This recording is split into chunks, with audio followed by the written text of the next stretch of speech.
Today, I effed up by thinking vomiting every morning was normal. This happened last year, but long story short, I almost died.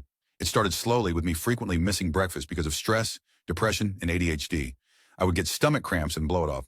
Sometimes I'd get dry heaving but ignore it. Eventually, this developed into every morning I would painfully vomit for about 10-30 minutes, usually getting nothing except a little bile and maybe some blood from my agitated esophagus.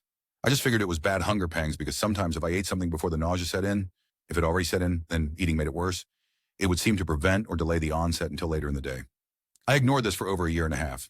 Finally, my insurance provider required me to go to my annual physical, which was mostly normal, except for when leaving, I mentioned to the doctor, "Oh, by the way, I've been vomiting every morning. What do you think that's about?" And she was extremely concerned. She got me blood tests immediately, and it turns out my lipase levels were extremely high. She ordered me to the emergency room that day, and I spent 4 days in the hospital with acute pancreatitis, which is a life-threatening disease. I honestly don't know how I managed to stay alive with it that long, but I'm grateful we caught it as it could have gotten far worse.